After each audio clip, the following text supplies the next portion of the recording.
누구였어요? 아브라함이었죠. 이 아브라함은 우리가 믿음의 조상이라고 칭함을 얻죠. 그리고 그의 아들이 누구입니까? 이삭이죠. 이삭은 온유함의 극치를 가진 사람이에요. 그래서 아주 온유한 그런 성품을 가지고 있었고, 그에게서 아들이 나왔는데 그 세 번째 족장이 야곱입니다. 야곱은 우리가 잘 알다시피 속이는 자라는 거예요. 남을 속여서, 그러니까 사기꾼이에요. 사기꾼. 어려서부터 사기치면서 삶을 살았던 그의 인생, 그 삶을 살았던 그가 세 번의 밤을 지냈죠. 그래서 사기쳐서 도망칠 때에, 향을 피해 도망칠 때 가장 첫 번째 밤이 어디에서의 밤이었어요? 베델에서의 밤이었죠. 그래서 그곳이 하나님의 집이 되어지죠. 그리고 난 다음에 그가 두 번째 인생에 완전히 전환기가 되어지는 은혜의 밤을 보내는데, 그의 장년기 때에 그 밤을 보냅니다. 그 밤이 바로 무슨 밤이에요? 야복강가에서의 밤이죠. 야복강에서 하나님의 천사와 씨름을 하면서 그곳에서 죽기 살기로, 신앙적으로 따지면 나 여기서 죽겠습니다. 하나님의 은혜 주시지 않으면, 하나님의 복 주시지 않으면 나 여기서 죽을랍니다 라고 하면서 하나님을 죽기 살기로 붙잡았던 그 밤, 그 은혜의 밤이 두 번째 밤이었고, 세 번째 밤은 아들 요셉이 살아있다는 소식을 듣고 애국으로 이민을 떠나기 전에 들렸던 할아버지가, 그리고 아버지가 삶을 살았던 그의 고향인 어디에서의 밤입니까? 부엘세바에서의 밤입니다. 이쪽은 다 이렇게 멍하고 머릿속이 흐해지셔가지고 지금 아무것도 생각이 안 나십니까? 네. 그리고 이쪽에서 그래도 대답을 해주셔가지고 제가 감사하네요. 네. 부엘세바의 밤, 노년의 인생에 있어서 부엘세바의 밤은 희망의 밤이다 라고 말씀을 드렸죠. 그래서 그 야곱이 애굽으로 이민을 가면서 그 이스라엘이라고 하는 그 이스라엘 민족들을 선구자의 역할을 감당하잖아요. 그러니까 우리 또한 이 땅에서 정말 청년기의 삶을 보내고, 그때 진짜 힘들고 어려울 때 그 삶을 지내다가 작년 시대로는 하나님 없으면 나는 못 삽니다. 젊었을 때는 힘이 있었으니까 그때는 그 힘을 믿고 달려왔는데 작년쯤 되고 나니까 힘이 다 빠지는 거예요. 아, 내 인생이 뭔가 50대, 60대 접어들면 사람들이 다 회의감을 느끼죠. 나 지금 열심히 살아왔다가 살아왔는데 남아있는 게 뭔가 아무것도 없지 않은가. 이러한 생활, 이러한 후회감이 막 찾아오고, 또 여성들에게는 갱년기가 찾아오면서 허무한 인생인 것처럼 느껴지는 그 시절에, 그때에 우리는 신앙을 붙잡는 거죠. 그 시절에 하나님 앞에 나는 하나님 없으면 살 수 없습니다. 하나님만 의지하겠습니다. 하나님 나에게 복 주시지 않으면, 하나님 나에게 은혜 주지 않으면 나 여기선 절대로 놓지 않겠습니다 라고 하며 기도하던 그 시절, 그 시절과, 그리고 이제 부엘세바의 그 밤은 미래를 준비하는 겁니다. 희망을 준비하면서 개척자의 길을 가는 것이지요. 이민의 길을 가면서 야곱은 이스라엘 백성들을 이끌어가고 가는 개척자, 선구자의 역할을 감당하게 되어진 것이지요. 우리 또한 그렇게 개척의 꿈을 꾸고 또 개척을 하여서 선구자의 길을 걸어가고 있습니다. 그 길, 먼저 날아가는 새가 바람을 먼저 맞고, 비행기도 앞에 있는 부분이 바람을 먼저 맞지만, 그 세찬 바람을 우리가 이겨내고 우리가 개척자로서, 선구자로서의 우리의 삶을 감당해낼 때에는 우리의 후손들에게, 우리의 자녀들에게 찬란한 내일을 물려줄 수 있다라는 그 믿음을 가지고 우리가 그 길을 걸어가야 된다라고 말씀을 드렸습니다. 그리고 이제는 네 번째 이스라엘의 족장이 되어지는 바로 요셉을 오늘 말씀을 함께 나누려고 합니다. 우리 학교 다닐 때 가장 많이 받는 질문 중에 하나가 뭐였냐면, 네 장래 희망이 뭐냐? 꿈이 뭐냐? 이거 물어볼 때 가장 많이 질문을 받아본 기억이 있어요. 친구들도 그러죠? 학교에 진학만 하면, 우리 지금도 그런지 모르겠습니다만 우리는 진학만 하면 생활 써내는 거 있었어요. 그러죠? 여러분도 그랬습니까? 집에 텔레비전이 있는지, 냉장고가 있는지, 선풍기가 있는지, 이런 거 체크하고, 부모님의 직업이 뭔지, 그런 거 다 체크하고, 장래 희망, 장래의 꿈이 뭔지 그거 적어내고 그랬었잖아요. 그래가지고 그렇게 해서 이 가정을 분류했어요. 이제 얘는 잘 살구나, 얘는 못 사는 애구나, 아, 얘는 그 부모님이 그래도 직업이 괜찮네? 얘는 뭐 아니네? 이렇게 분류를 해서 차별을 두었던 그런 기억들이 있어요. 그래서 어렸을 때 저도 초등학교 때 그런 차별을 참 많이 받았던 것 같아요. 그러니까 중학교에 가가지고 똑같이 적어내는데 저희 어머니가 그때 부안에서 자그마한 식당을 하나 하셨어요. 그래서 제가 뭐라고 우리 어머니의 직업을 써냈냐? 사장님. 이렇게 써냈어요. 그랬더니 학교 선생님이 생전 처음 저를 부르는 거예요, 교무실로. 그래서 가봤더니 어머니가 사장님이라는데 어떤 회사를 운영하고 계시냐고 물어보는 거예요. 그래서 네, 조그마한 식당을 하나 해요. 그랬더니 아우, 그리고 어느 식당이냐고 아주 크고 유명한 식당인 줄 알았는가 봐요. 그래서 저기 시내에 가면 읍내에 가면 인정식당이라고 어머니가 합니다. 그랬더니 가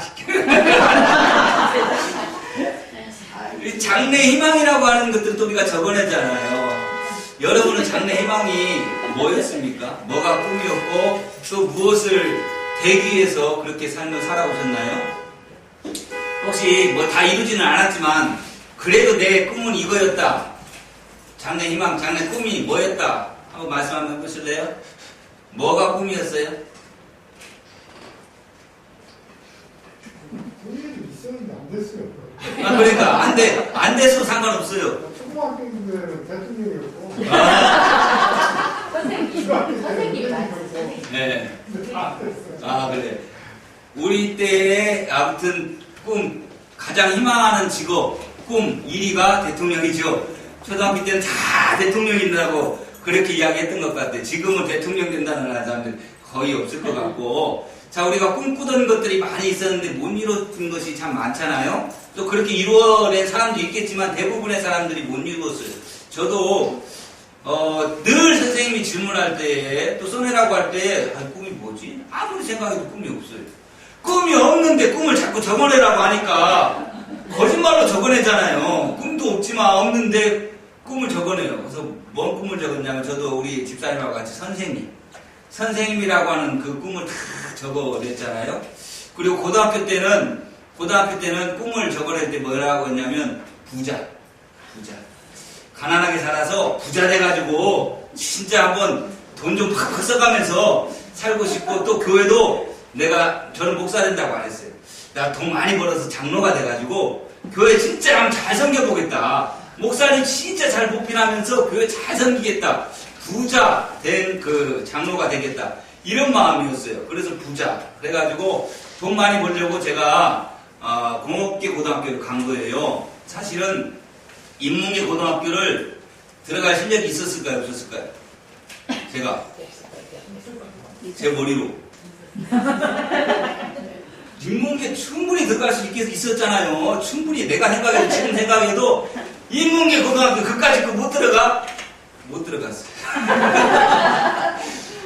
제가 진짜 공부를 안 했어요. 그래가지고 인문계 고등학교 못 들어갔네. 그래서 실업계 고등학교를 갔는데 돈 많이 벌려고 생각을 해서 실업계 고등학교 가서 기술 배워서 진짜 내가 삼성이나 LG 또 꿈을 있잖아요. 그런 데 들어가가지고 하겠다. 근데 삼성이나 LG에서 나는 필요 없대. 그런데도 못 들어갔어요. 실습을 나갔는데 50명 회사에 직원이 있는 회사에 갔는데 인천에 갔는데 지금도 그 회사를 이제 잊지 못해요. 가서 일을 뭐 했냐? 저는 전자과를 나왔거든요. 전자에 관련되어진 것들, 컴퓨터나 아니면 뭐 라디오나 텔레비전이나 뭐 이런 것들 관련된 일을 할 줄 알았어요. 왜냐하면 3년 내내 납땜만 했거든요. 납땜만 하고 살았기 때문에 납땜하는 일을 할 줄 알았어요. 근데 갔는데 화학약품 다루네? 이게 생전 처음 알았어요. 우리가 만드는 기판이 있어요. 근데 그 기판이 무선전 옛날에 맥슨이 제일 유명했던 무선전화기 그 뒤를 이어서 태창에 나왔어요. 태창의 하청업체였어요. 그래서 태창 무선전화기를 만드는 그 안에 있는 부속을 만드는 기판을 만드는 회사인데 이게 납땜만 할 줄 알았더니 그게 아니더라고요. 그 기판을 도금을 해야 되는 거예요. 도금을. 그래가지고 화학약품으로 도금을 해요. 더 센 거는요, 좀 비싼 거는 금도금을 해요. 금도금. 맨날 가서 이거 화학약품만 다루는 거예요. 막 황산, 염산 거기에 물 타가지고 그 일 하는 거예요. 그때요 참 지하실에 황산 가지러 갈 때가 제일 무서웠어요. 지하실에 들어가가지고 거기 황산 이렇게 통이 큰 통들 보관해 놓거든요. 거기에서 황산을 바가지 하나 주고는 따라갖고 오라고 하는 거예요. 선배들이 시키니까 안 갈 수 없잖아요. 가는데 얼마나 두려운지 그 황산 한 방울만 떨어져도 엄청난 화상을 입고 만약에 거기서 폭파 사고가 일어나면 그냥 죽는 거 아니에요.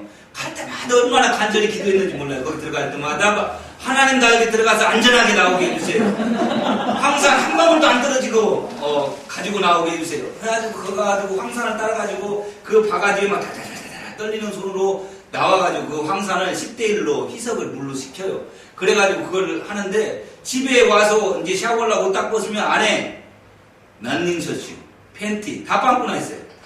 이게 이제 물이 튀는데 10대1로 희석을 했어도 그런데 이제 나일론 제품은 거기서 알았네. 나일론 제품은 빵꾸가 안 나요.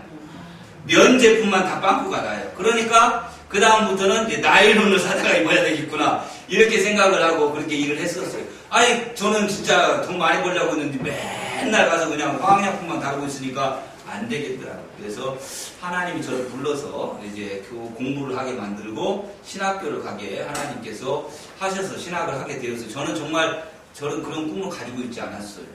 신학을 하겠다 그리고 목사가 되겠다 안 꿨어요 꿈을. 그런데 제가 섬기던 교회에 저희 본 교회 목사님이 나를 볼 때마다 너는 목사 돼야 돼. 너는 목사 돼야 돼. 너는 목사 돼야 된다는 말만 듣는데 아니 내가 목사 될 자격이 아무것도 없어요. 왜? 제가 고등학교 1학년 6월달부터 교회를 다녔어요. 그리고 몇 년 안 다녔잖아. 6개월 다니고 학생회장하고 그리고 그냥 열심히 그냥 교회 다녔어요. 아무도 모르고 열심히 다녔어요. 그런데 목사님 나 아무것도 모르는데 내가 뭔 가서 신학교 시험도 못 보고 신학교는 또 특별하게 성경시험이 있어요. 성경시험에서 떨어져 버리면 다른 모든 시험 아무리 잘 봐도 필요 없어요. 다 떨어지는 거예요. 나 성경 아무것도 모르는데 아니 제가 뭘 어떻게 시험을 보겠습니까? 우리 목사님 하는 말에 그러는 거예요. 아니 교회 학교 아이들 가르치잖아. 그 공과책에 있는 내용만 알고 있어도 그냥 가서 다 100점 맞을 수 있대. 그래가지고 저 그만만 믿고 진짜 공부 안 하고 갔잖아요. 근데 아무것도 모르겠는 거라 이거 딱 받아봤는데 시험지를 딱 받아봤는데 아니 이스라엘의 구약의 5대 제사를 써시오. 5대 제사? 세상에 예배만 알았지 제사도 모르는데 5대 제사가 어떤 건 줄 알아? 몰랐어요. 안 보셨어요. 아니 사도신경을 하는데 예전에 전능하사 천지를 만드신 이렇게 하잖아요. 전능하사 가로를 만드신 하나님 아버지는 뭐 가로 이렇게 가로넣기를 하는 거예요. 가로넣기를 하는데 기억이 안 나요. 아 주기도문을 쓰시오라고 나왔어요. 하늘에 계신 우리 아버지요 이름이 그렇게 이름을 받으시면 수도 없이 되뇌었지만 다 외웠지만 실제로 가서 쓰다니까 이게 안 돼요. 막 외우는데 막 헷갈려. 막 주기도문하고 사도신경하고 헷갈리고 이게 모르는 거예요. 십계명도 잘 기억이 안 나고요. 그렇게 성경에 대해서 완전히 백지가 되는 거예요. 백지가. 그래가지고 어떻게 써냈는지 몰라요. 어떻게 써냈는지 모르는데 하나님이 불쌍히 여기서 저를 합격을 시켜가지고 후보 4번째라고 말씀드렸잖아요. 갔더니 대자보에 붙어있잖아요. 합격자 그런가 없어요. 제 이름이 없어가지고 떨어졌구나. 돌아서서 나오려고 하는데 저 끝에 후보자 명단 이렇게 있는데 그 후보자 4명에 4번째 제 이름이 있는 거예요. 내 이름 4번째. 그리고 제가 또 얼마나 또 열정적인지 몰라요. 무식하면 용감하다고 등록금 마감하는 날 그때는 전북은행 전주에 전북은행 그 지점 다가동 지점에서만 낼 수가 있었어요. 거기 갔어요. 돈 들고 가가지고 아침부터 그 은행 마감 시간까지 앉아 있었어요. 왜? 누가 등록을 안 하나? 몇 명 등록을 안 하나? 4명만 등록 안 하면 내 차례가 되잖아요. 4명만 등록 안 하면 된다라고 생각하고 하루 종일 기다렸어요. 그랬더니 7명 등록을 안 하더라고요. 7명. 그래갖고 제가 이제 그때 다 돈 들고 은행 딱 거기 앞에 내려고 딱 하니까 은행에서 업무 보는 사람들이 뭐 하는 짓이냐는 거예요. 저보고. 왜 여기 앉아있네요? 나는 이제 누가 등록을 몇 명 안 하는 거 보려고 앉아있다 했더니 집에 가서 기다리면 학교에서 다시 통보를 한다는 거예요. 돈 들고 간 거 그대로 들고 왔어요. 왜? 안 받아주는 거예요. 거기서는. 그래가지고 나중에 다시 해가지고 들어간 거예요. 하나님이 진짜 너무 불쌍하니까 야 저거 진짜 내가 써야 되겠는데 공부는 치지도 못하지. 근데도 그래도 써야 되겠는데 그래서 그냥 맨 끝으로 그렇게 합격을 시켜주신 거예요. 내 자신이 공부 못하는 거에 내가 할 말이 없어요. 할 말이 없어요. 그런데 또 대단한 건 여기 오늘 본문에 요셉이 나오는데 요셉의 성품을 한번 보십시다. 요셉의 첫 번째 성품의 특징은 정직이에요. 정직. 요셉은 진짜 정직하게 산 사람이에요. 근데 이 정직은요 타고납니다. 이후에 만들어지는 것도 어느 정도는 있지만 대부분이 타고나요. 정직한 사람들은요 대부분이 태어나서부터 자라는 동안에 계속 정직한 삶을 살아가는 거예요. 그래야 돼. 그래. 근데 그의 아버지가 누구입니까? 사기꾼이에요. 사기꾼. 야곱은 세상에 사기꾼에 피해서 어떻게 그렇게 정직한 사람이 나올 수가 있어요. 이해가 안 가요. 상상이 안 되는 거예요. 어떻게 야곱 같은 아버지 밑에서 요셉이 나올 수가 있어요. 그렇게 정직한 사람. 어느 정도 정직하냐면 오늘 본문에 보면 첫 번째 태어난 아들이 바로 요셉이에요. 그러니 얼마나 예쁘겠습니까? 내가 사랑하는 여인에게서 나온 자식이니까. 그리고 라헬이 아들 딱 2명 낳고 죽었어요. 라헬이 그 다음에 낳은 아들이 베냐민입니다. 그런데 베냐민을 낳다가 라헬이 죽었어요. 그러니까 베냐민이 막둥이니까 더 이뻐야 되는데 야곱 입장에서는 미운 거예요.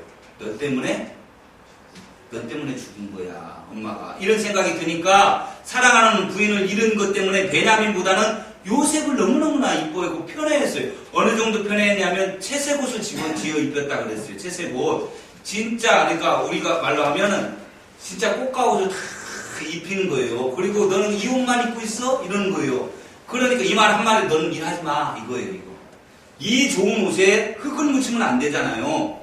이 좋은 옷에 더러운 것을 묻히면 안 돼요. 그러니까 요셉에게는 아버지가 뭐라고 했냐면 이 옷만 입고 있어. 이런 거예요. 너는 아무 일도 안 해도 돼. 야, 네 형들이 다 할 테니까 너는 아무것도 안 해도 돼. 이 야곱의 편애가 가정을 그렇게 어렵게 만들어버린 거예요. 여러분 편애하지 말아요. 자녀들 물론 마음속은 더 이쁜 자녀가 있어요. 분명히 있을 거예요. 한 명밖에 없으면 그 자녀가 가장 예쁘겠지만 2명, 3명, 4명, 6명, 10명 되면 그 중에서 정말 부모로서 더 이쁜 자녀가 있어요. 그런데 그럼에도 편애하면 안 돼요. 큰아들이라고 절대로 재산 다 물려주면 안 된단 말입니다. 편애하면 안 돼요. 지금은 큰아들에게 재산 다 물려주면요 동생들이 재판 걸어갖고 싹 뺏어가요. 지금은 전부 다 공평하게 나눠줘야 돼요. 그것도 여자라고 예전에는 안 나눠줬잖아요. 지금은 여자도 딸들도 다 공평하게 나눠줘야 됩니다. 딸들이 소송하면 그거 다 줘야 돼요. 그런데 집안 분란을 일으키는 것은 아버지의 편애예요. 그래도 큰아들인데 큰아들이 잘 살아야 되는데 그래서 큰아들에게 모든 것을 다 쏟아붓잖아요. 아까도 우리 간증하는 시간에 한 집사님이 그래요. 버는 놈 따로 있고 쓰는 놈 따로 있고. 근데 제가 이해가 가요. 쓰는 놈 큰아들. 대부분의 사람들이 부모님이 열심히 벌어두면 큰아들 놈이 다 갖다 쓰네. 사업한다고 가져가서 망해갖고 오고 뭐 한다고 해서 또 도와달라고 그러고 자식들 그 딸들은 공부도 안 시켜가지고 딸들은 맨날 집에 오면 하는 말이 엄마 아빠는 오빠만 입고 하고 우리는 학교도 안 보내주고 좋은 것이 있으면 다 오빠한테만 주고 그랬다라고 이야기 맨날 들으면서도 그래도 죽을 때도 재산을 큰아들에게 이렇게 가는 편애가 엄청난 가정의 분란을 일으킨다는 거예요. 그런 것처럼 이 야곱의 편애가 결국에 집안의 분란을 일으켰어요. 그래서 요셉이 사실상 죽을 위험에 빠지게 한 것은 야곱의 잘못이 크다라는 거예요. 그런데 이 요셉은 어려서부터 되게 정직했어요. 그렇게 우리가 생각하기에는 좀 융통성 발휘해서 형들이 좀 그렇게 했어도 가서 그냥 아빠한테 말 안 해도 되잖아. 그냥 넘어가고 눈 감아줘도 되잖아. 근데 왜 그걸 갖다가 굳이 가서 거기에다가 아버지한테 또 이야기를 하냐고. 왜 이렇게 융통성이 없고 그러냐고 생각되어 줄 수 있어요. 왜 요셉은 그런 사람이었을까? 그런데 아무리 생각해도 그 답은 그가 정직했기 때문에 라는 것밖에 없어요. 그가 어려서부터 정직한 삶을 살았기 때문에 부정직함을 볼 수가 없는 거예요. 그래서 정직함에서 그것이 나온 거라는 거예요. 또 하나 요셉에게 있어 가장 큰 특징이 뭐냐면 바로 꿈을 꾸는 자였고 꿈을 이루는 자였다라는 거예요. 제가 꿈 얘기하다가 여기로 왔잖아요. 그래서 여러분의 꿈, 장래 희망이 무엇이었고 어떤 거였느냐라는 건데, 여러분 꿈에는 두 가지가 있습니다. 하나는 내가 꾼 꿈이 있고요. 또 하나는 하나님이 내게 주신 꿈이 있어요.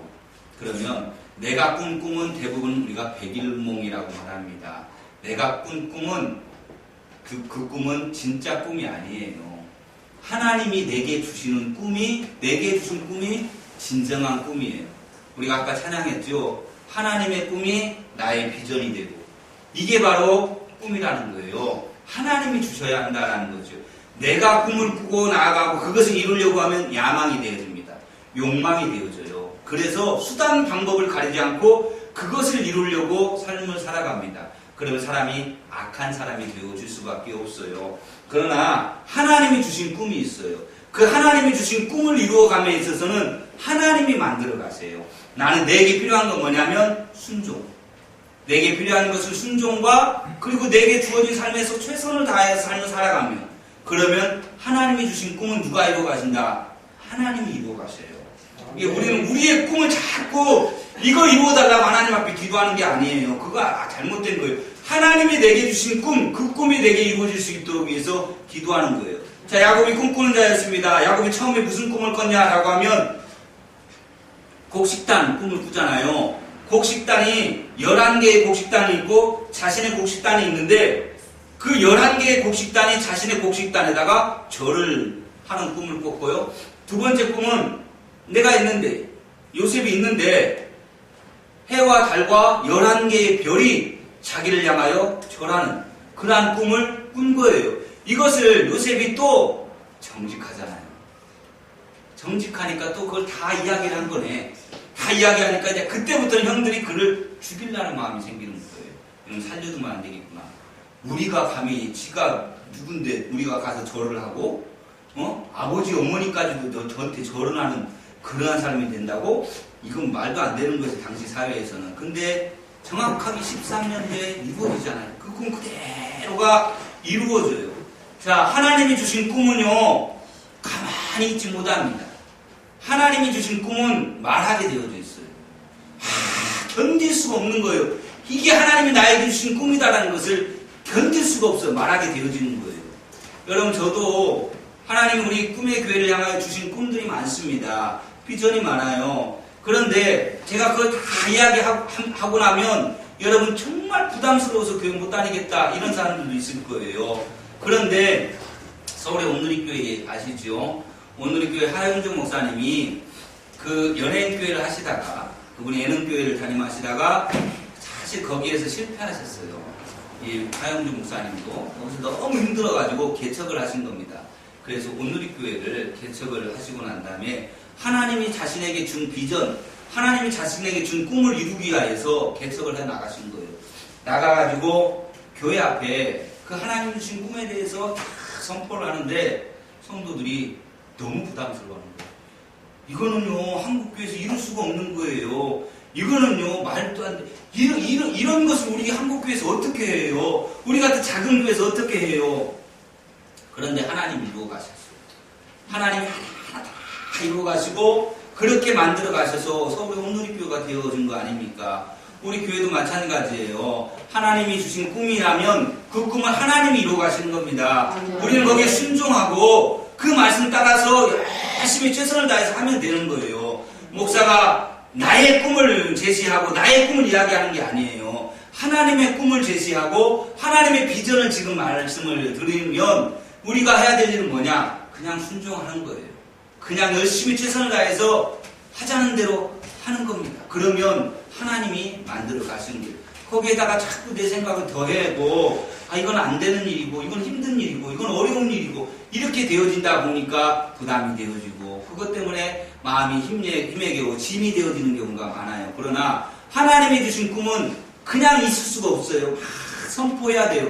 말해야 돼요. 여러분, 복음이 무엇입니까? 정말 복음이 복음이라면, 내게 들어온 복음이라면 여러분 가만히 있을 수가 없어요. 가만히 있다는 건 복음이 아니에요. 나가서 죽어가는 예수 안 믿는 그런 사람들 볼 때마다 복음이라면 전해야 돼. 전하고 싶은 거예요. 만나는 사람마다 예수 믿고 구원 받읍시다. 예수 믿고 은혜 받읍시다. 예수 믿고 천국 갑시다. 전해야 되는 거예요. 전할 수밖에 없어요. 그게 진정한 하나님의 복음이다라는 거죠. 그런데 복음을 받아들이고 내가 은혜를 받고 복음을 받았다고 하면서도 아무 말을 안 하고 삶을 살아가는 사람들.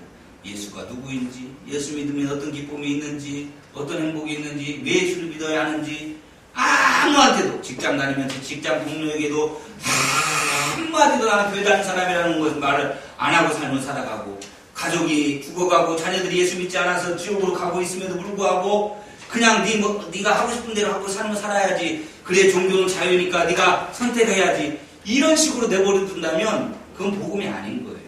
은혜가 아닌 거예요. 은혜를 받고 복음을 받으면 막 끌어오르는 거예요. 이 막 주체할 수 없어서 나가서 복음을 전하게 되어지는 겁니다. 이와 같이 하나님이 주신 꿈은 그런 거예요. 이 요셉은 하나님이 주신 꿈을 꾼 사람이에요. 요셉은 단 한 번도 어렸을 때 그 꿈을 하나님 나에게 이런 꿈 주셨잖아요. 하나님 나 이런 꿈 이루어주세요 라고 기도해 본 적 하나도 없어요. 여러분 성경 아무리 뒤져보세요. 요셉이 그런 기도를 했는지. 요셉의 인생 한번 보십시다. 얼마나 파란만장한 인생을 삽니까? 형들한테 죽임당할 뻔했어요. 살해당할 뻔했습니다. 겨우겨우 목숨 구해져서 이집트 상인에게 팔려요. 그래서 노예로 팔려갑니다.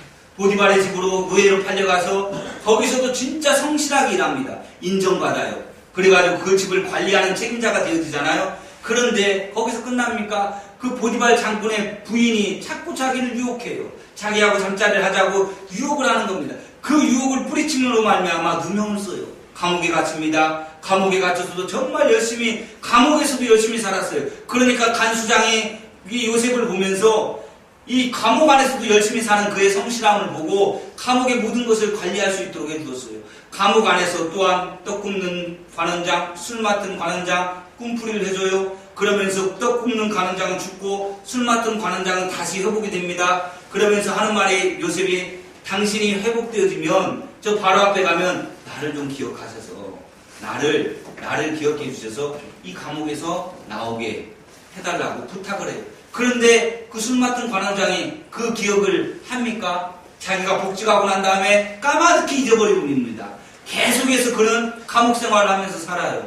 그러다가 나중에 바로왕의 꿈을 해석할 수 있는 기회가 되어져서 그때서야 바로왕의 꿈을 해석해주고, 그리고 하나님께서 13년 전에 보여줬던 그 곡식단들이 요셉을 향하여, 요셉의 단을 향하여 절하고, 해와 달과 11개의 별이 그 요셉을 향하여 절하는 그러한 예굽의 총리가 되어주잖아요. 그 과정 속에서 요셉은 왜 내 인생이 이럽니까? 하나님 그렇게 보여주셔놓고 왜 나 이렇게 힘들고 어렵고 어렵게 살아갑니까? 이런 것이 하나님이 나에게 이루시고자 했던 하나님의 꿈입니까? 라고 질문한 적이 한 번도 없다라는 거예요. 그저 내게 주어진 입시에서 순종하고 최선을 다해 삶을 살았던 거예요. 그러니까 하나님이 보여주신 그 꿈을 하나님이 이루게 하시는 겁니다. 사랑하는 우리 성도 여러분, 우리에게도 젊은 날에 꿈이 있었다라는 말들을 하지만 그 꿈은 잘못된 꿈이에요. 하나님이 나에게 주시는 꿈. 그 꿈은 이렇게 젊은 친구들에게만 주는 게 아니라 내일 모레 하나님의 부르심을 받을 만한 그러한 연세가 들어있는 분들에게도 하나님은 꿈을 주십니다. 아멘. 그 꿈을 이루어가세요. 바로 모세도 80세에 하나님이 꿈을 주셨고 그 꿈을 이루게 하셨어요. 갈렙도 75세에 하나님께서 꿈을 주셨고 그 꿈을 이루게 하셨어요. 이와 같이 하나님이 주시는 꿈, 그 꿈이 우리의 비전이 되어주고 그것을 하나님이 이루시기까지 우리는 순종하고 또 그 말씀 따라서 최대한 우리의 삶에서 성실하게 살아갈 수 있는 저와 여러분이 되기를 주님의 이름으로 축원합니다.